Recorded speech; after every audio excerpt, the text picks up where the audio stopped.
In February 2020, the U.S. State Department designated 5 Chinese media outlets as foreign missions.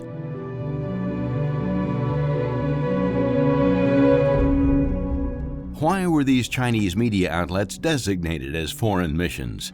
What have these media been doing in the United States?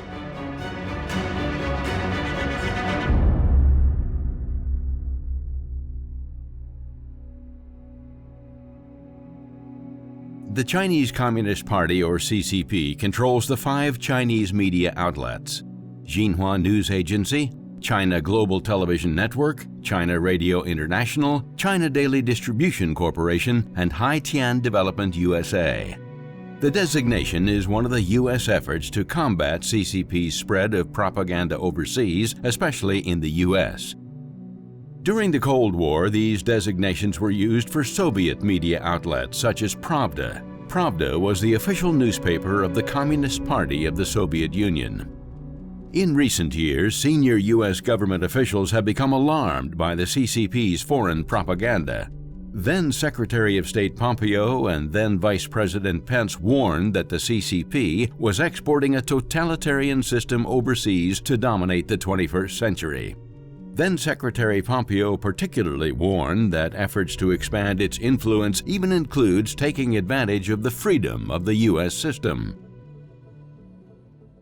Recently, FBI Director Christopher Wray discussed the myriad threats from the CCP. He stated that the U.S. and the Western world are fighting a global adversary, the CCP. Wray drew an obvious similarity between the CCP and the Soviet Union. Both communist regimes reject the fundamental freedoms, basic human rights, and democratic norms we value as Americans. He further stated the CCP refuses to act the part and too often uses its capabilities to steal and threaten rather than to cooperate and build. That theft, those threats are happening right here in America literally every day. For decades, the CCP's propaganda focus had been domestic, to tighten its control of all aspects of Chinese life.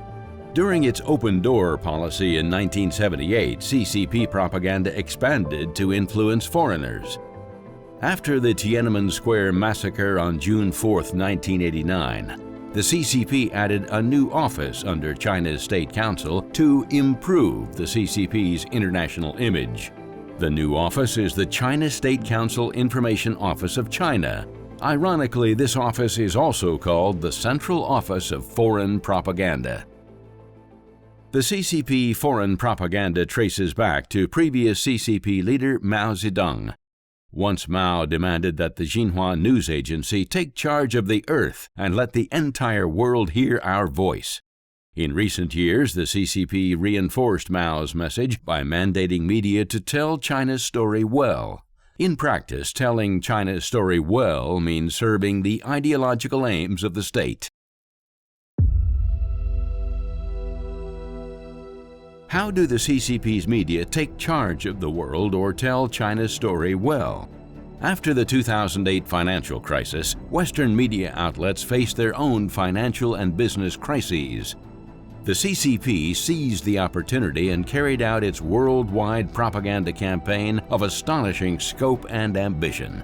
The People's Daily, China Daily, Xinhua, China Central Television, China Radio International, and other CCP mouthpieces set up media outlets for newspaper distribution, radio stations, and television stations around the world to tell China's story well.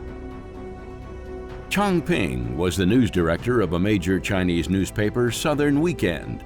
He said that between 2009 and 2015, the Chinese regime allocated 45 billion yuan, or $6.52 billion to the National Strategy for External Propaganda in Public Relations and Publicity.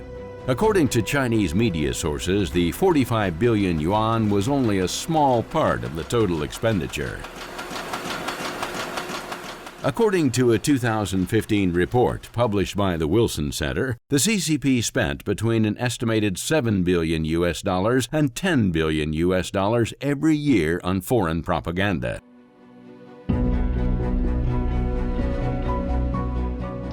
China Global Television Network is the most high-profile component of China's rapid media expansion across the world. It is the international arm of China Central Television. When it opened a branch in London in 2018, nearly 6,000 people applied for the 90 open positions. The CCP's foreign propaganda apparatus attempts to blend in by recruiting local reporters and presenters. A video call between Xi Jinping and the Washington, D.C. Bureau of CCTV America in February 2016 showed that most of the journalists employed there were not Chinese. But the CCP is the boss and drives the content of these journalists' reports. The journalists serve as the CCP's voice and spread the CCP stories, not the voice of the Chinese people or China's true stories. The CCP also provides scholarships to young foreign journalists, including in the areas of food and education, to study or be trained in mainland China with the CCP's views on journalism. How does the CCP align Western media with its political objectives? The CCP spends billions to propagate its ideologies to foreign audiences through every form of communication and direct interaction. In 2015, the foreign ministers of 10 countries condemned the CCP for building artificial islands in the contested waters of the South China Sea.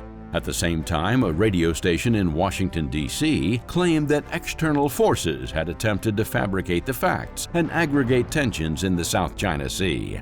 It did not mention the CCP's takeover efforts. Instead, WCRW broadcast the CCP preferred perspective on the event, and curiously, it ran no advertising. WCRW had only one paying customer that leased the broadcast time.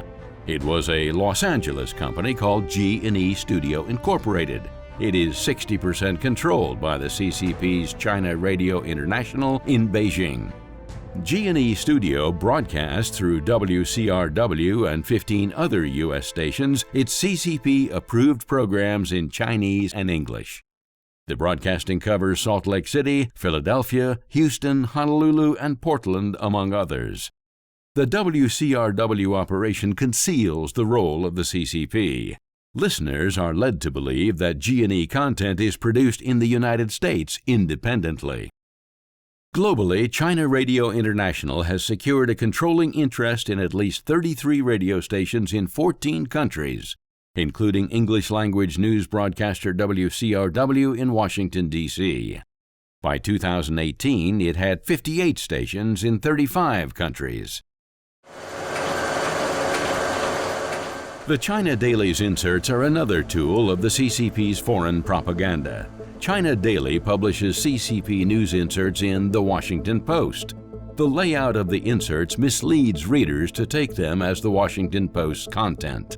The CCP has similar deals with more than 30 other newspapers, including the New York Times, the Wall Street Journal, the Daily Telegraph, and Le Figaro. At one point, China Daily inserted a 4-page supplement that looked like local news and commentary in the Iowa newspaper Des Moines Register. The insert repeated the CCP official remarks on U.S.-China trade issues and criticized the pending trade deal. U.S.-China trade issues were election issues. The China Daily insert was viewed as CCP's attempt to influence elections. How does the CCP treat Western media? The CCP plays by different rules. While the CCP's media successfully burrowed into the U.S. and Western countries, foreign firms are denied similar access in China. The CCP does not allow foreign media to have inserts in the CCP-controlled media. Western journalists working at the CCP media are not allowed to hold executive roles in their CCP mouthpieces. The CCP, however, sends its people into Western media or trains foreigners into reporters for the CCP's media in Western countries. Over the past decade, the CCP has moved to eliminate unfriendly Chinese-language media outlets worldwide. According to a 2020 report, nearly every Chinese-language news outlet in the United States is either owned by or works closely with the CCP. These Chinese-language media include some Taiwanese media previously with strong anti-communism tradition. The CCP holds the World Chinese Media Forum to provide instructions to Chinese media worldwide. More than 470 overseas Chinese media executives from over 60 countries attended the 9th World Chinese Media Forum in Fuzhou in September 2017. The CCP-controlled Overseas Chinese Media Association has more than 160 media members. During the 2014 pro-democracy protests in Hong Kong, the association organized 142 pro-CCP media outlets worldwide and published a Safeguarding Hong Kong declaration supporting the CCP. In Africa, the CCP's television and media group Star Times operates in 30 African countries. It claims to be the fastest growing and most influential digital TV operator in Africa. Suppressing different voices is part of the CCP's foreign propaganda. The CCP threatens journalists who truthfully report with visa denials and other forms of harassment. The threats are to ensure journalists' self-censorship. Few global media take an independent stance on the CCP without regard to the consequences. The U.S. Congressional Executive Commission on China held a roundtable hearing on China's treatment of foreign journalists. Prominent journalists testified about how the CCP denied their visas. In the opening statement, Sherrod Brown, chairman of Congressional Executive Commission, called on the communist regime to immediately cease its policy of harassing foreign journalists, period. They have denied and delayed visas. They have blocked websites of foreign media in China. We ask and demand that China back off this policy. There are 3 ways for the CCP to improve its image.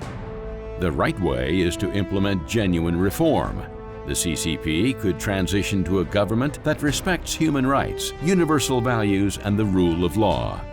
Another way is to cover up its crimes by censorship and suppression.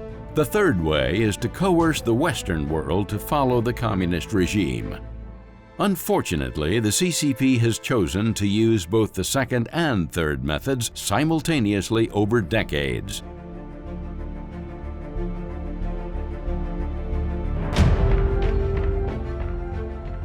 Through extensive investments and sophisticated operations, the CCP has established a worldwide media infrastructure and used them for creating alliances, isolating enemies, and turning neutral entities into sympathizers.